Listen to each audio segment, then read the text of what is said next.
Hello everyone, welcome back to my channel. ఈ వీడియోలో మనం పన్నీర్ గ్రేవీ కర్రీ ఎలా చేయాలో చూద్దాం రండి. ఫస్ట్ నేను 200 గ్రామ్స్ పన్నీర్ తీసుకున్నాను. ఈ పన్నీర్ నేను ఇంట్లోనే తయారు చేశాను. ఫస్ట్ ఈ పన్నీర్ని క్లీన్ చేసుకొని ముక్కల్లా కట్ చేసుకోవాలి. ఈ కట్ చేసి పెట్టుకున్న పన్నీర్ ముక్కల్ని ఒక బౌల్లోకి తీసుకోవాలి. బౌల్లోకి తీసుకున్న ఈ పన్నీర్ ముక్కలకి కొంచెం పసుపు, ధనియాల పొడి, అలాగే కొద్దిగా ఉప్పు, కొంచెం కారం యాడ్ చేసుకొని ఈ మసాలా మొత్తం ముక్కలకి పట్టేలాగా వాటిని కొంచెం కలుపుకోవాలి. ఈ పన్నీర్ ముక్కల్ని స్పూన్తో కాకుండా జస్ట్ ఇలా బౌల్తోనే మసాలా మొత్తం ముక్కలకి పట్టేలా కలుపుకోవాలి. ఇప్పుడు స్టవ్ ఆన్ చేసుకొని బాండీలోకి కొంచెం ఆయిల్ తీసుకోవాలి. నేను ఇక్కడ ఆవాల నూనె తీసుకుంటున్నాను. చలి కదండి, ఆవాల నూనె అయితే కొంచెం బాడీకి హీట్ చేస్తుంది అని చెప్పేసి ఆవాలు తీసుకున్నాను. అలాగే పన్నీర్ ముక్కల్ని దాంట్లో వేసుకొని కొంచెం లైట్గా ఫ్రై చేసుకోవాలి.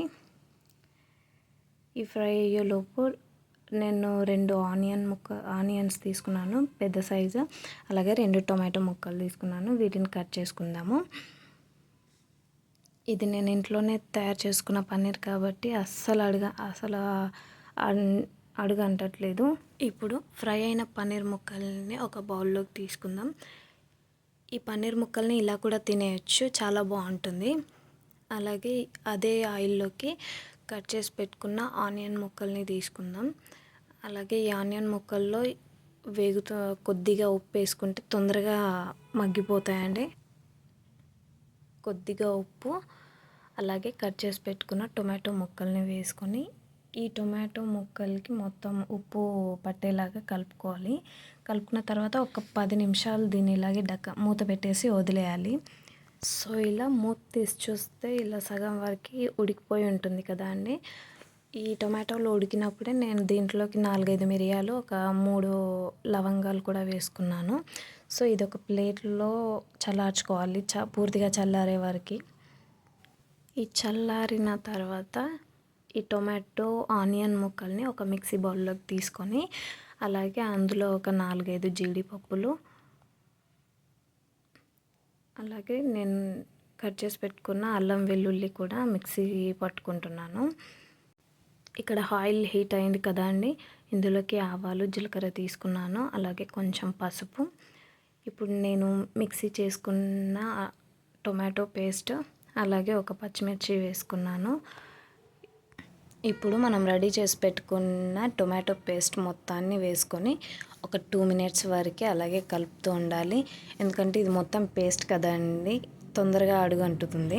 ఇలా ఒక 2 మినిట్స్ కలిపిన తర్వాత మొత్తం ఒక 5 మినిట్స్ పక్కన పెట్టేసేయాలండి. 5 మినిట్స్ తర్వాత కర్రీలో వాటర్ కంటెంట్ మొత్తం తగ్గేసి దగ్గర పడుతుంది. ఇలా ఒకసారి మూత తీసి చూసారు కదా, కింద అడుగు అంటుతుంది. అందుకే అప్పుడప్పుడు కొంచెం తీసి కలుపుతూ ఉండాలి. ఒక 2 మినిట్స్ కలిపేసి అలా డక్కన పెట్టేసేయాలి. చూసారా, ఇప్పుడు దగ్గర పడింది. ఇప్పుడు దీంట్లోకి కొంచెం కారం, తగినంత ఉప్పు, అలాగే కొంచెం ధనియాల పొడి, అలాగే నేను పన్నీర్ మసాలా కూడా తీసుకున్నాను. ఈ 4 పౌడర్స్ అందులో వేసేసి ఈ 4 మసాలాలు మొత్తం మంచి కలిసేలాగా కలుపుకోవాలి. ఇది బాగా కలిసిన తర్వాత అలాగే నేను పోపు చేసేటప్పుడు కరివేపాకు వేసుకోలేదు కదా, అది ఇప్పుడు వేసుకున్నాను. బట్ ఆ క్లిప్ మిస్ అయింది. మీకు కనిపిస్తుంది చూడండి, గ్రీన్ కలర్లో లీఫ్. అలాగే మనం ఫ్రై చేసి పెట్టుకున్న పన్నీర్ ముక్కల్ని వేసుకొని వాటిని కూడా ఒకసారి కలుపుకోవాలి. ఇలా మొత్తం ఒకసారి కలిపిన తర్వాత ఇప్పుడు వీటిలోకి కొంచెం వాటర్ యాడ్ చేసుకొని కలుపుకోవాలి. నాకు ఇక్కడ వాటర్ కంటెంట్ తక్కువ అయిందండి, ఎందుకని నేను ఇంకొక గ్లాస్ వాటర్ తీసుకున్నాను. చూసారు కదా, గ్రేవీ మొత్తం థిక్గా అయిపోయింది. అందుకని నేను ఇంకొక గ్లాస్ వాటర్ తీసుకున్నాను. వాటర్ మొత్తం కలిసేలా కలుపుకోవాలి.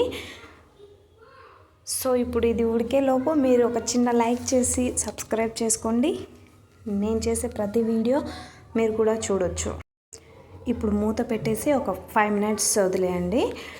అది ఉడికేలోపు మనం కొత్తిమీర కట్ చేసి పెట్టుకుందాం. ఫైనల్గా మూత తీసి కొత్తిమీర వేసుకొని దాంట్లో ఒక తిప్పేసి దీంట్లో నేను మసాలాలన్నీ ముందే వేసుకున్నాను కాబట్టి లాస్ట్లో ఏమీ యాడ్ చేయట్లేదు. కాకపోతే ఒక 2 స్పూన్ల నువ్వుల పౌడర్ తీసుకున్నానండి. నువ్వుల పొడి వేసుకొని లాస్ట్లో స్టవ్ బంద్ చేసి సర్వ్ చేసుకొని తినేయడమే. ఫైనల్గా మీకు ఈ కర్రీ నచ్చిందనే అనుకుంటున్నాను. నచ్చితే చిన్న లైక్ ఇవ్వండి, సబ్స్క్రైబ్ చేసుకోండి. బాయ్.